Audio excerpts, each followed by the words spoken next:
Okay, so we have four introductory questions. I would like to start. So can you please tell us a little bit about yourself?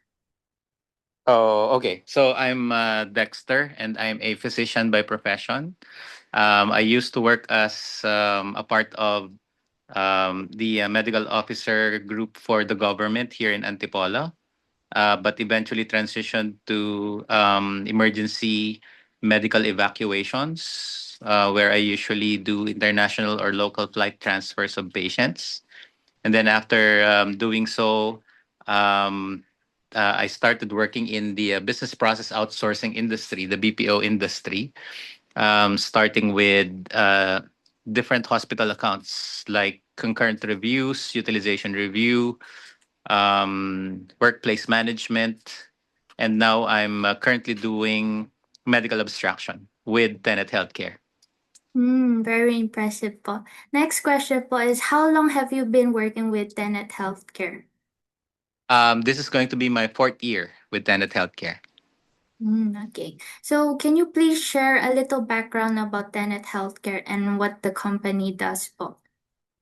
All right. So Tenet Healthcare is a captive company, and sometimes they call it a health management organization that takes care of different facilities, essentially at the provider side. So just a quick background for U.S. healthcare, because Tenet Healthcare is a U.S. based health management organization, but they do take care of the facilities and the providers, and that we mean they are working with different physician groups and hospital groups instead of working with the insurance group. So I'm not sure if you have a good background on that, because the insurance groups would be the ones who will be paying either the physician in behalf of the patients.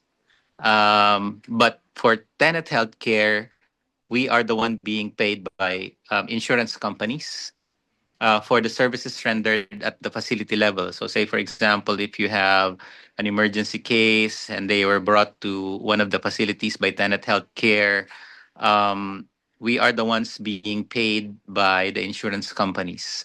But aside from that, being a part of the global business organization or the global business group, we are outsourced, and sometimes we call that a captive company. So Tenet Healthcare in the Philippines is a captive company by Tenet Healthcare Corporation, which essentially helps the facility manage their back office requirements and needs.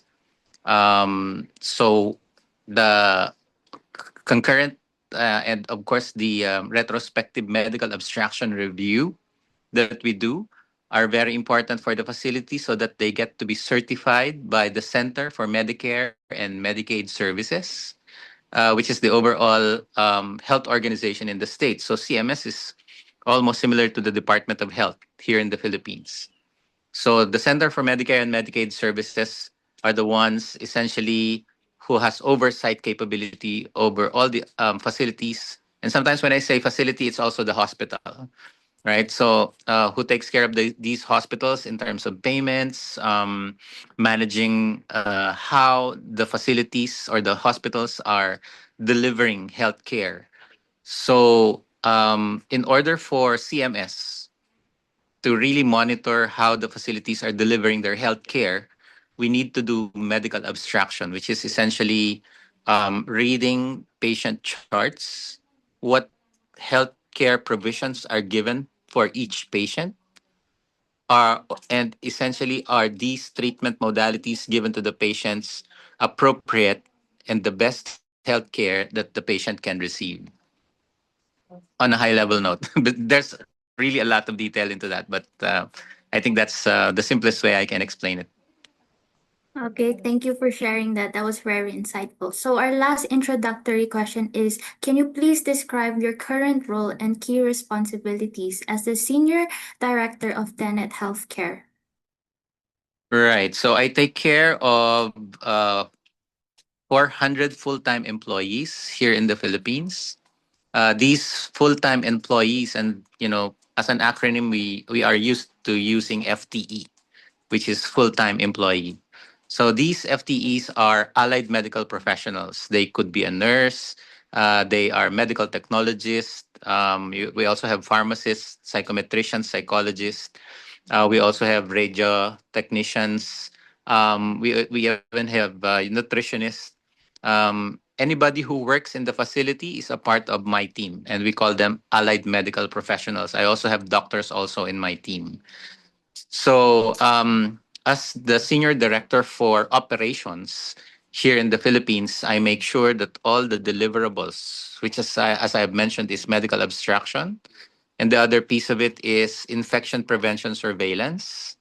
We need to make sure that when we abstract and look into each patient's chart, we are able to capture what is being requested as an information by the Center for Medicare and Medicaid Services. And with that, we need to make sure that our quality of output has emphasis on attention to detail because we cannot miss out on any patient information that's very relevant in order for CMS to determine whether our facilities are able to deliver the best care possible. So those 400 full-time employees are all based here in the Philippines, but we do cater to all US-based hospitals. Thank you so much for sharing that. So now we know more about your background and your work. So let's just move on to the main part of our interview, which focuses on leadership. So our very first question is, in your own words, what does leadership mean to you? Okay. Well, leadership is probably the hardest thing to define, simply because there are different types of leadership. But I'll probably mention more on the leadership type that I implement with my team. And maybe you just need to read through the 7 habits of leadership because that's one of the adage, one of the primary principles that we follow with my team. So the 7 habits of leadership simply means that there are certain habits and practices that each of my team members need to um, imbibe and have the ability to learn, because leadership is not something that you actually learn at school. Leadership is more of the practical applications of the different theories on how to handle stakeholders. That's very important. Stakeholder management is the most important aspect of leadership. And by stakeholder management, we mean that we should be able to balance what is being requested by your clients, in this case, by the facilities and hospitals in the States, and what can your team members really deliver. So, being able to understand the balance between my team's capacity and capability and what are the facilities or hospitals asking for us to deliver is possibly the day-to-day activity that we need to have, because there are certain moments during leadership that we need to exceed the expectations coming from the facilities, but the very minimum requirement is at least meeting the expectations from the facilities. If we now try to divide what is leadership really trying to achieve, I would put it into the simplest way again would be PPT, right? 3 different aspects of leadership. It means that we need to be able to manage people, the process, and the technology. So when we say leadership at the people level, it means that we should be able to do proper people engagement. And when we say proper people engagement, we should be able to understand, what are their backgrounds. And then after understanding their backgrounds, we should be able to know what type of training do we need to give to our new team members, and how do we maintain that quality of medical abstraction. Also, from a people standpoint, leadership, we should be able to understand behavior, because sometimes you will see an individual who has been performing for 2 years at the top of their game, and then suddenly this week, the person loses that momentum and has a very low quality, right? Or even productivity, the number of charts that they can review per day. So we need to be able to understand, what is causing that sudden decrease in their performance. And these are practically based on whether, as a leader, you are engaged with that individual. Because engagement is simply telling your team members that you can approach me anytime and I will be there for you if you need help and all the things that you need, right? So that essentially, in a nutshell, is the people aspect of it. Now, when we go to process leadership, it means that we should be able to strategically put all of our team members into where they should be, and to, at a level where their work is essentially, shall we say, something that they can really do on a day-to-day basis, right? So process definition is very important. We should be able to define, what are the different steps that you need to do if you're doing medical abstraction. So it's similar to, for example, to put it simply, doing construction work, right? If you're doing construction work, you should be able to know that, you need nails, right? You need wood, you need all these different materials so that you can build a house, for example. So in medical abstraction, we should be able to identify what sort of tools do we need as a part of the process. What are the different step-by-step definition of these processes? Sometimes we have 1,000 different processes, and sometimes we do only have about 10 different steps, right? So we should be able to define whether the process that they're about to do is complex. And in this case, healthcare will always be a complex process, right? Physicians take 20 years to be a physician. Nurses would take about 8 years to be a nurse, and so on down the line, right?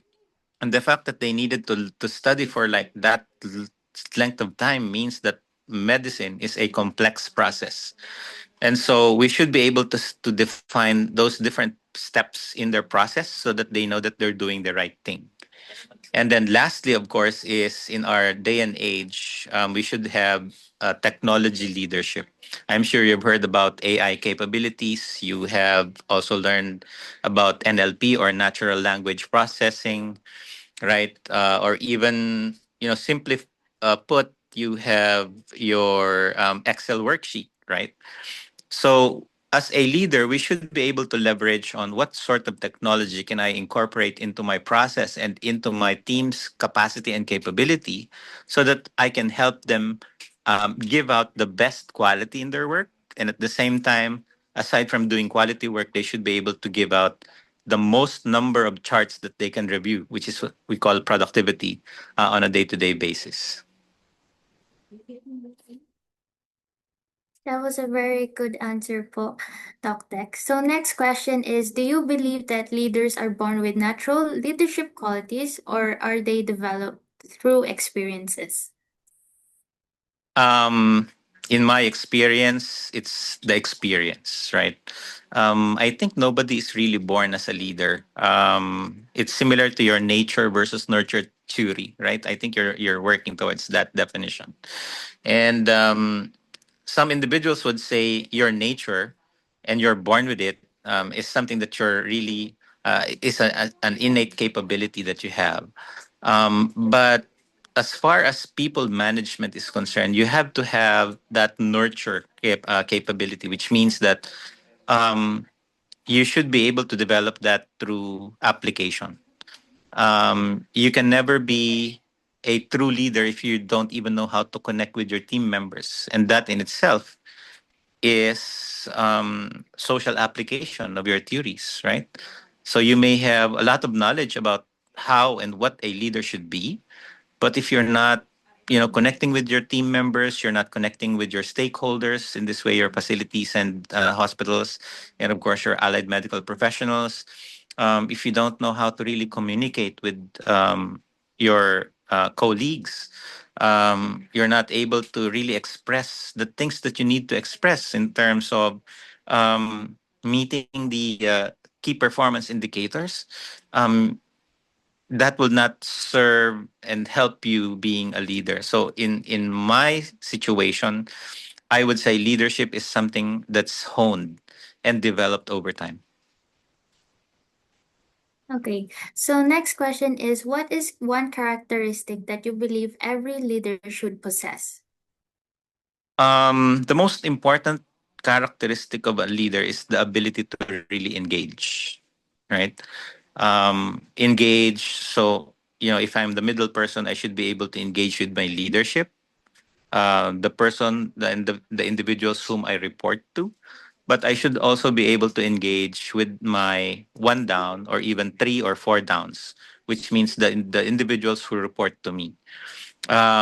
The ability of the leadership to engage also means that you would be able to identify certain capacities and capabilities wherein you can delegate your task, right? Because if you look at leadership, you have to have three very important concepts in mind: strategic, logistic, and tactical leadership. Strategic leadership means that when your leaders, the individuals whom I report to, understand the way forward. How are we going to, um, say, for example, improve healthcare in our facilities, right? Which is a strategic question. We should be able to translate that strategic goal into something that's actionable, which is now your logistic and tactical. So when you say logistic and tactical, that's essentially engagement to your team members, right? And so, therefore, if you are not able to engage with your team members downstream, right, the people who reports to you, they would not be able to understand people, process, and technology simply because there was no engagement. Sometimes they call engagement as collaboration, right? The simplification of that term, ability to relate with each other, right? But I think engagement is more encompassing because it entails people engagement, process engagement, and technology engagement. Very good answer po, Doc Tex. So next is, can you please share a time when you faced a major challenge as a leader and how did you overcome it? Okay. I think the hardest part of the BPO industry leadership management is stakeholder management, right? And when we say stakeholder management, there is a mismatch between what are your clients expecting you to deliver and what can your teams what can your teams actually provide, right? So a good example of that is an expected 100% quality. Let's just go down a bit, 95% quality, and a productivity expectation of 110%, right? It has happened to me quite a number of times already, where there's a mismatch between the productivity expectation of 110% when in fact your team can only deliver, say, for example, at 90%, right?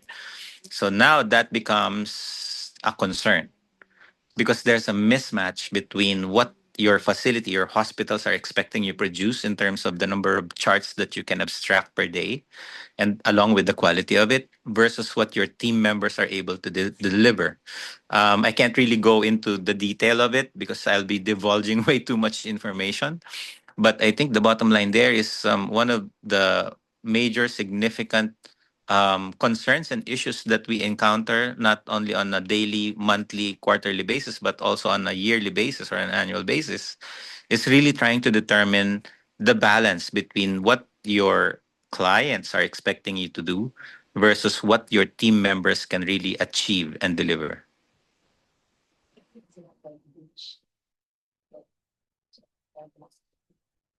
Thank you for that answer po. Pero can we please pause po kasi yung meeting mag-e-end in 10 minutes and like may Okay. limit po. So can we please join after meeting po? I'll send a link again po. Thank you po. Sure. Sounds good. Na po sila. Oh, okay. So I'm so sorry for what happened kanina sa previous meeting, and from your previous answer, I really like how you answered that. It was very inspiring, especially how you handled that situation. So, moving on to the next question is, how do you motivate and empower your team to provide and maintain excellence in patient care and service quality? Okay, so you're talking about the people aspect of leadership, right? We need to make sure that we have proper domain expertise first, right? I think in all aspects, or even any industry that we need to tackle, it's always domain expertise that comes first. By that we mean that you should have very reliable nurses, right? Medical technologists, very good practicing physicians, right? So that's what you call domain expertise.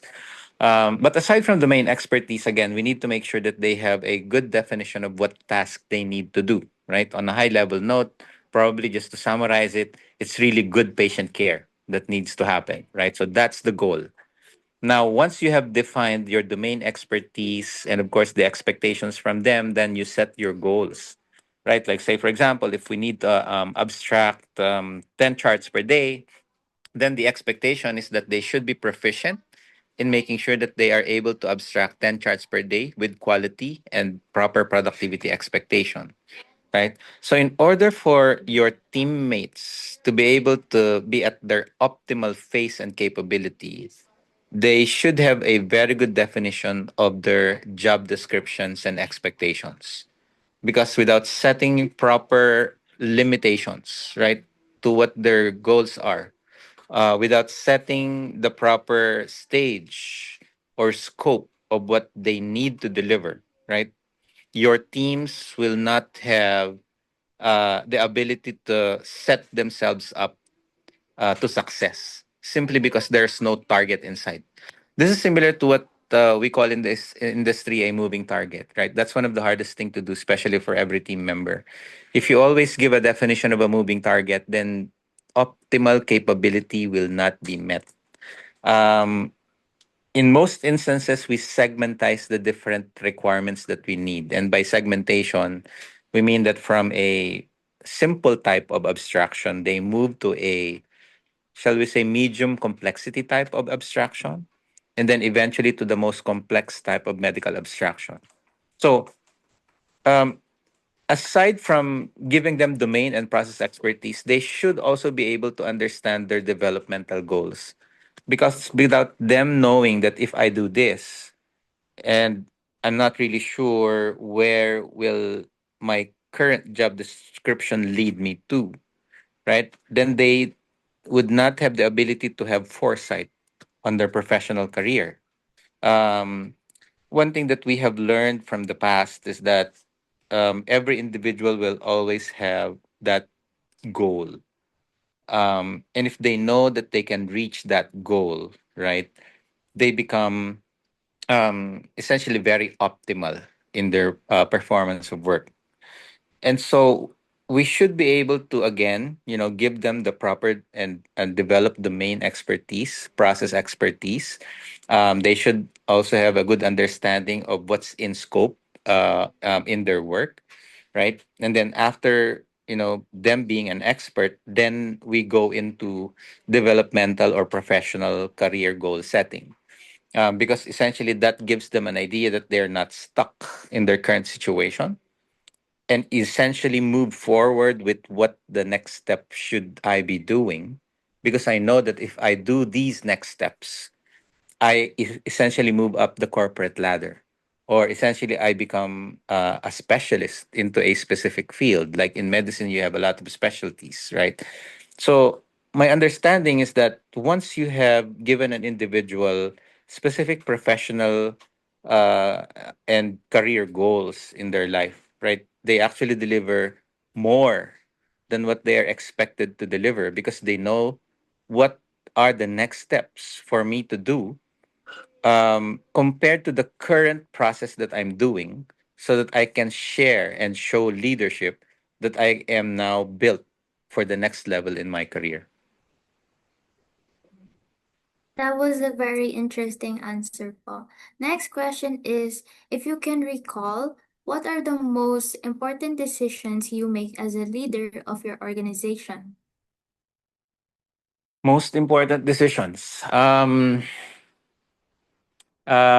always go back to those the previous concerns that I have mentioned, right? Stakeholder management, which means what are your clients expecting you to do, and of course, team or capacity and capability management. What can your team deliver?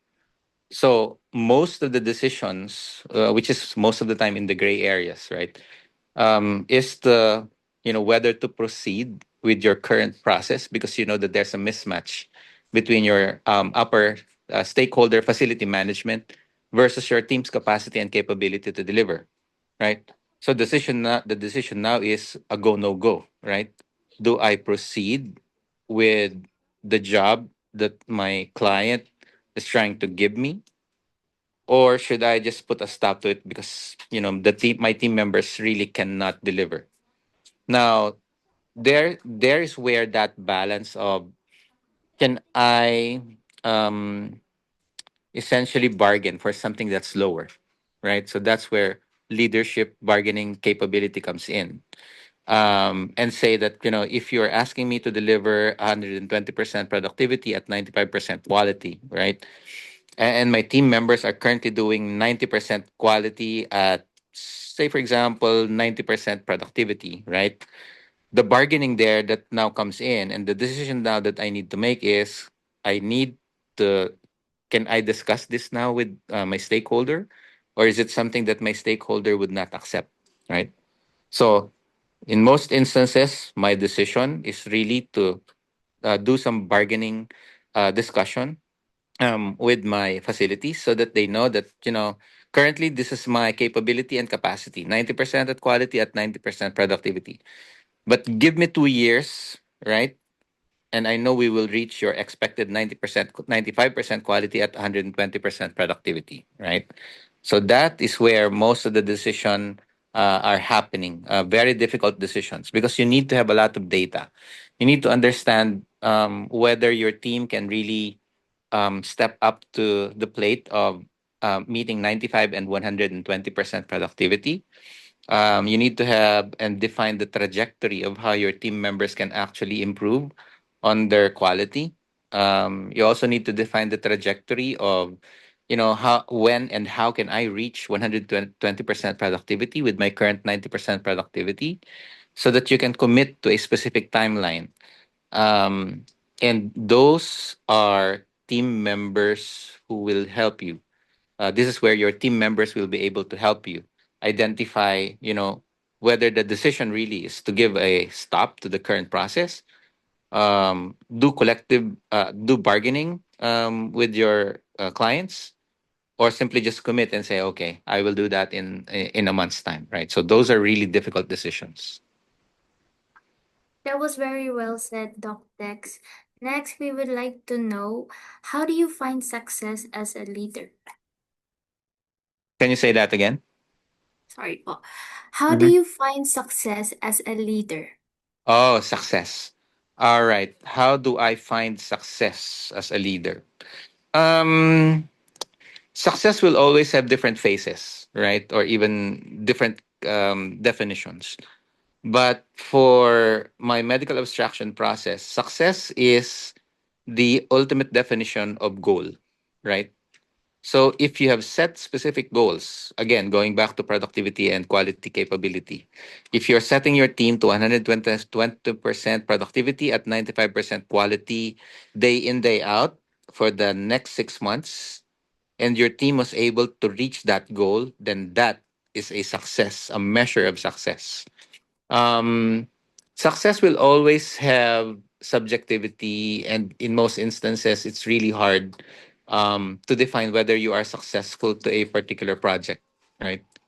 But we always need to define what's in scope and a target so that we can actually say that we are successful in our goals. Because without targets and goals, it's going to be hard to define whether you are successful. Okay po, for our very last question, in your opinion, what is the biggest challenge leaders face today? The biggest challenge leaders face today. It's always, from my end, it's always engagement because it's really hard for me to understand how Gen Zs and millennials think. I'm not sure if you know my age, but I think you know somehow because my daughter is of your age too, right? And so trying to get the balance and trying to understand how Gen Zs and millennials think and what we need to deliver as leaders is something that we always need to keep an eye on. Sometimes we lose track of the fact that you're expecting something from a uh, or somebody of your age, right? But you're probably doing it the wrong way, simply because millennials and Gen Zs have different ways of looking at work, right? We need to understand how we can engage our team members, also not just based on their generations or age, right? But we also need to understand where are they coming from, right? Let's say, for example, if you have a nurse, right, who has been very successful with her career as a clinician and practicing for, say, 10 years in a private hospitals and is now shall we say, a clinical instructor, right? And then move towards the BPO industry, not just because the BPO industry is offering a better financial capability. Um, if we don't have a good understanding of how that nurse is looking at her goals and career, then it's going to really be difficult for us to engage with our team members. So again, it all boils down to the fact that as a leader, engagement, team engagement, stakeholder engagement is and should be on top of our list. That was a really great point, Paul. So thank you for elaborating on that. So that was our interview. And thank you so much, Doc, that for sharing your valuable insights and your experiences with us. Me and my group mates truly appreciate your time and wisdom, and your thoughts has have given us a deeper understanding of what true leadership looks like, especially po sa healthcare industry. So it's been a very pleasure speaking with you. And on behalf of my group, we would like to thank you once again for this meaningful conversation. Appreciate So you too, Anne. Thank thank you. you. So is it all right if we can take like a photo taking po for our documentation? I Sure, will sure. invite my group mates po.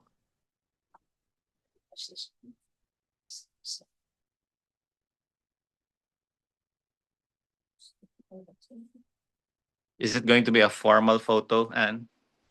No, it's just a screenshot lang po. Okay.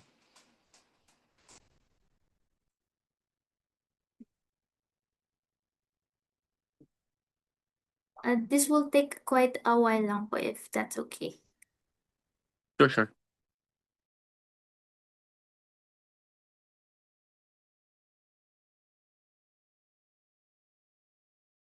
So we're waiting for your team to log in, right, Anne? Yes po. Okay. Let me just take a quick break. Let me know once you're ready. Sige po. Take Okay. your time.